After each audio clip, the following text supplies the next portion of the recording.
My name is M.O. Owens, Jr. I was born on September the 4th, 1913.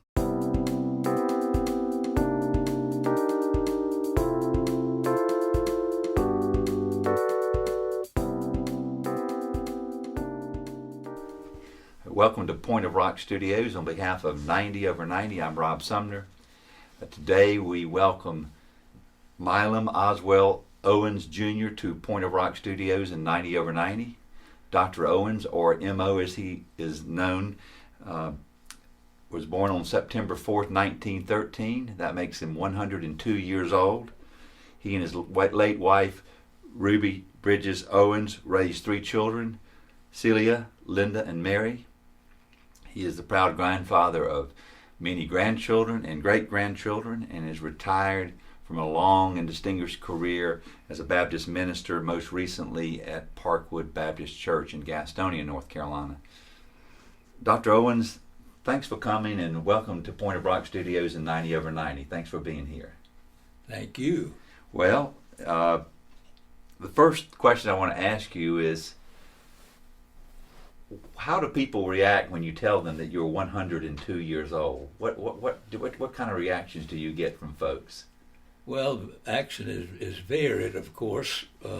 Sometimes I'm talking to people who are not quite that old, but are in their 80s or 90s, and they don't think it's so great that happen to be maybe 8 or 10 years older than they. But most people who when I say I'm 102, said, "For goodness sakes, you've been here a long time." I said, "Yes, that's exactly right.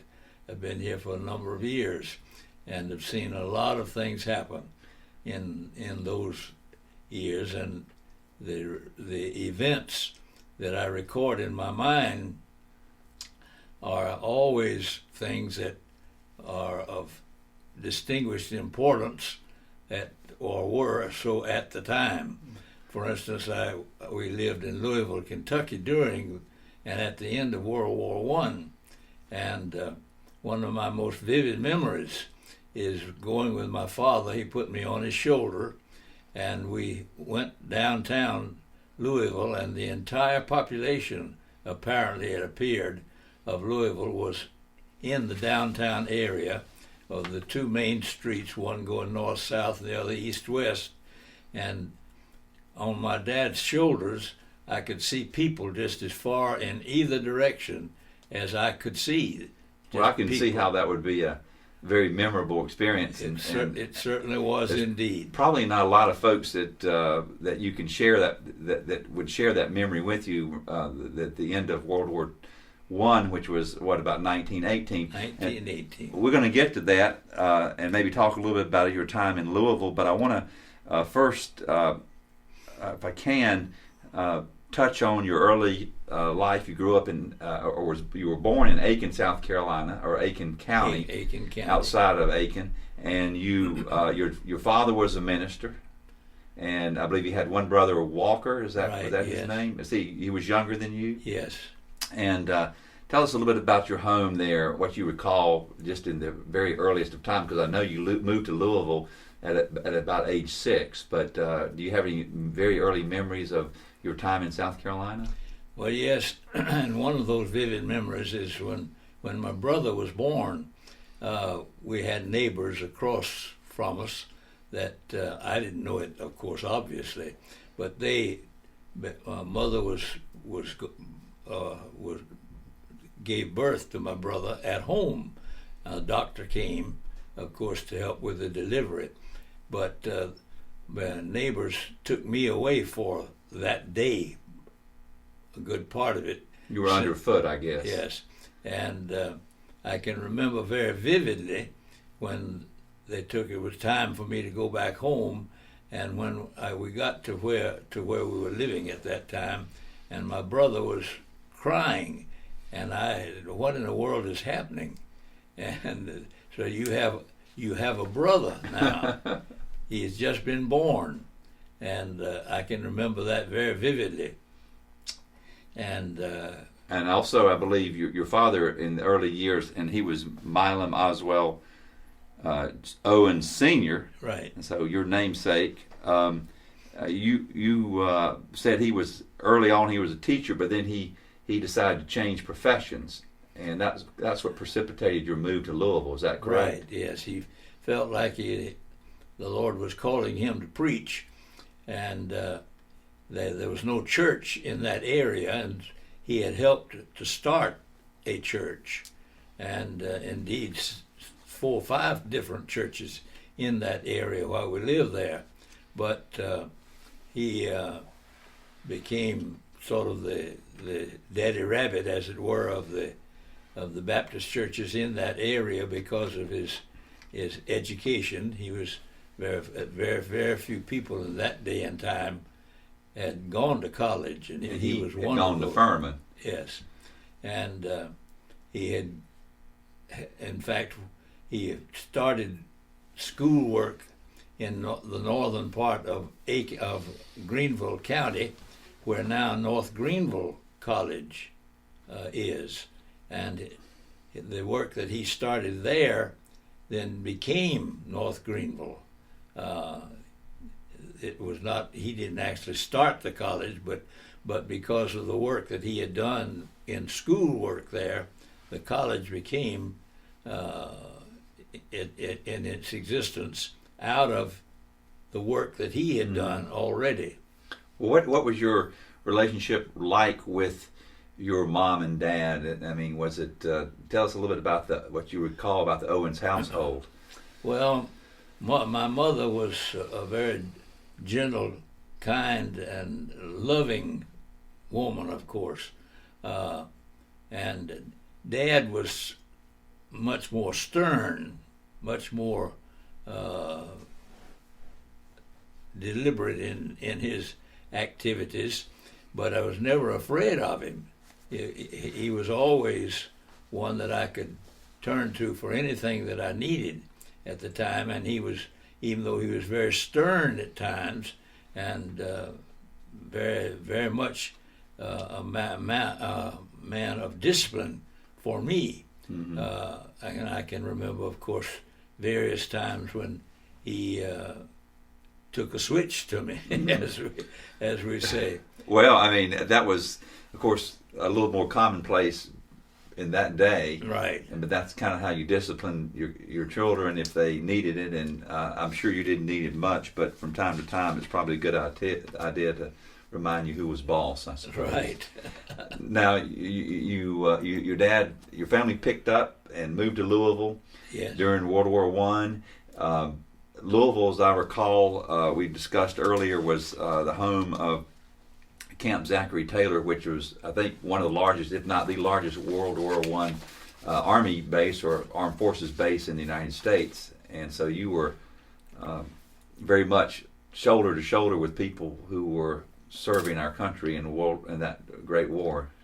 One of the interesting things is that the flu swept across the whole nation during that year, actually, while we were in Louisville. And Dad, the Camp Taylor was, as I say, the largest camp, Army camp in the United States. And they were living in tents, and the winter that year was severe. Snow was sometimes in all over that area was like 9, 10, 12 feet, 9, 10, 12 inches deep everywhere.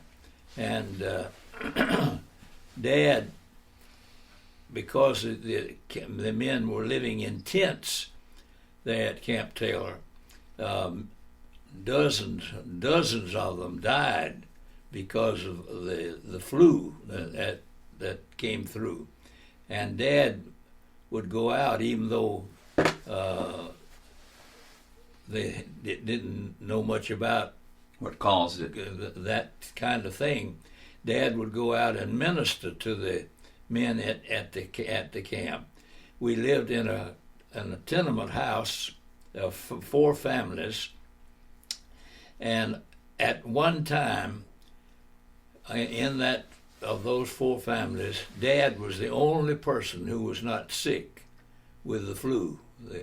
Everybody else was critically ill in some cases, but Dad had the manner of looking after everybody in that tenement house. House that we lived in. But he was also engaged in getting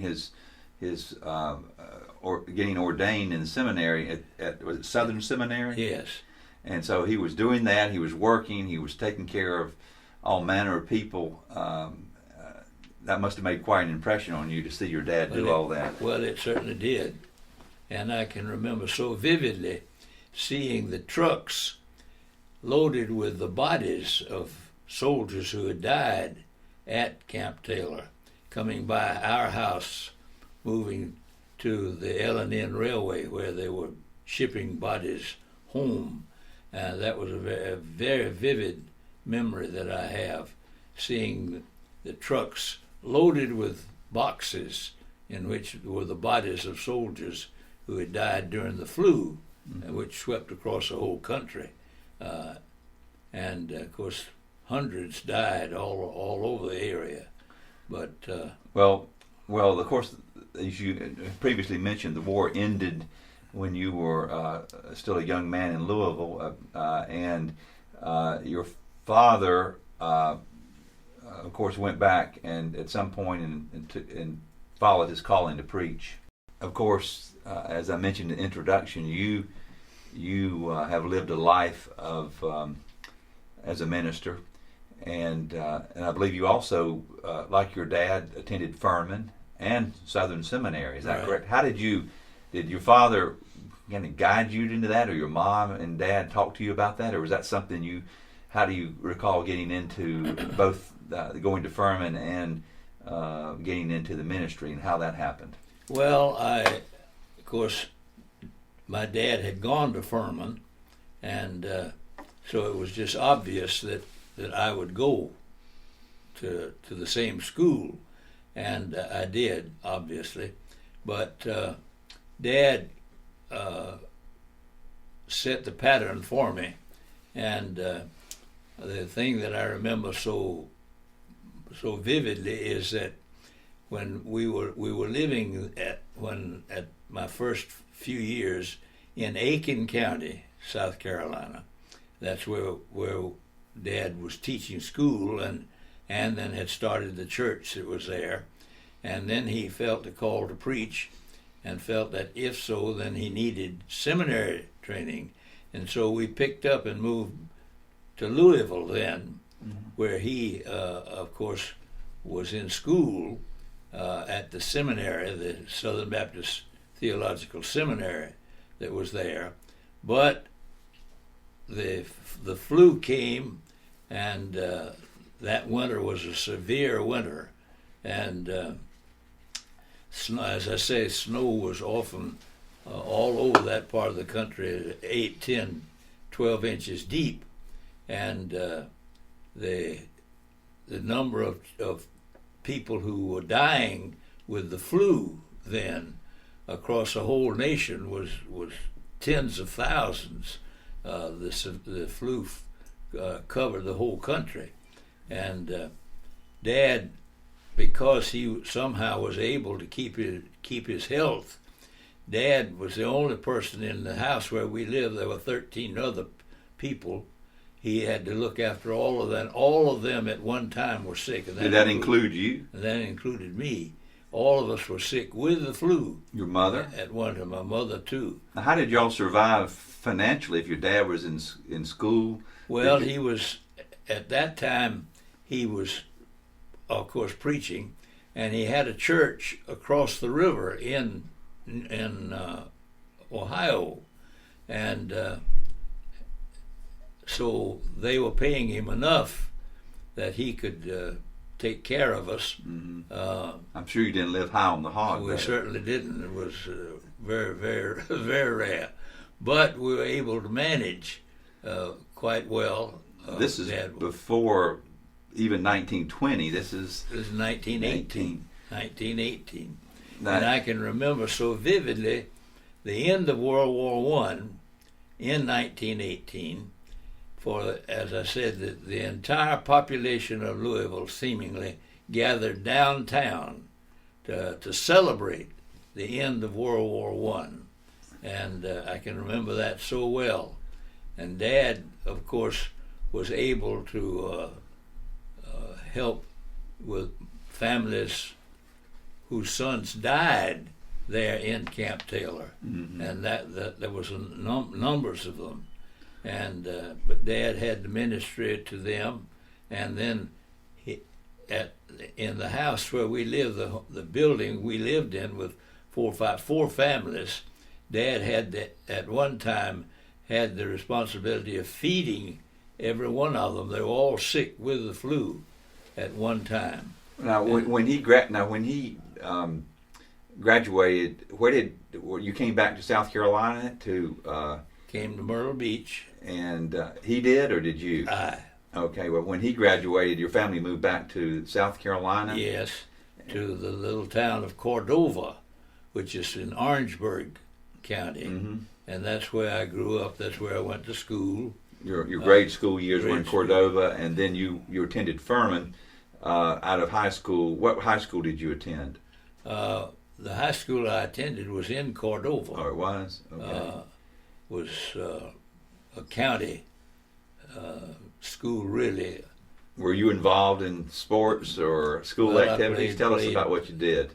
I played baseball didn't have football, of course, then, but we had basketball and baseball, and I played on both teams, that kind of team. And were you a good student? Well, yes, I was. I don't want you to brag. I know you don't want to appear to be. No. However, I made straight A's in school. I never had any problem with that sort of thing because I'm a wide reader, and back then, even then, spent much of my time as possible reading. And that, of course, enlarged my range of knowledge and my understanding and my range of interest. Right. Made you a better student. Right. Now, when you got to Furman and you spent 4 years there, I take it. Yes. Did you know you wanted to be a minister when you got out, or what did you think you wanted to do? No, I didn't want to be a minister. You didn't? See, I'd seen my dad with all of the work that he had to do and the things that piled on him because of his ministry. And I had said, I can remember so vividly at prayer meeting on one Wednesday night, I don't remember what my dad was for his message that evening, but I remember I came out of ahead of everybody else, sat down on the step, and I said, now, Lord, I don't want to be a minister. I don't want to do that. I want to do something else. And I can remember so vividly that somehow the Lord said, no, but that's what you're going to do. And sure enough, of course, that's the way it wound up. At the time, you weren't sure you wanted to do that. No, I didn't. But, of course, I went to Furman, went on to Furman, went through the 4 years of Furman, was an honor student and involved in many things. I was we had a Furman University Glee Club, as it was called, was a musical group, very effective. The 3 years that I was in the music department, we sang all over the United States. Went to New York, Pennsylvania, all over the area. In other words, Furman was all male at that time, obviously. Yes, right. And a school of only about 500 students at that time.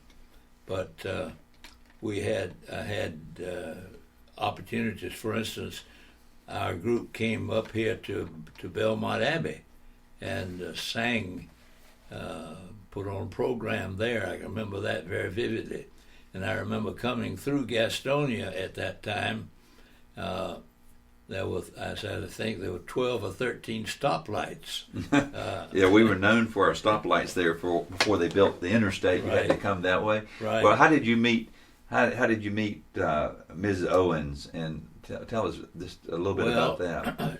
She of course grew up in Greenville, and since my dad was pastor then at Taylor's, which of course is you're almost now a part of Greenville, but Dad then became pastor of the Taylor's Baptist Church, Mm-hmm. and so I stayed, of course, there, and while we were in Taylor's, I had the privilege of going to. I didn't live on the campus at Furman the first year or two. I went back and forth to school every day, but then decided to stay on the campus, and I became very active in the Glee Club, as we called it at that time. Became the manager of the Glee Club, did all the arranging of our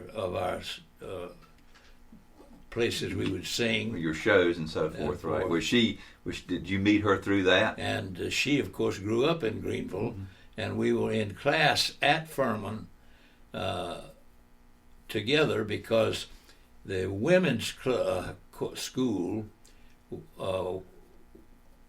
Was that Converse? Well, no, it was, I can't even think of the name of it now, but was a school for all women in Greenville, Mm-hmm. and she went there, but then they had to close up. The finances were so that they could not continue to This is, operate. I guess, during the Depression as Right. well.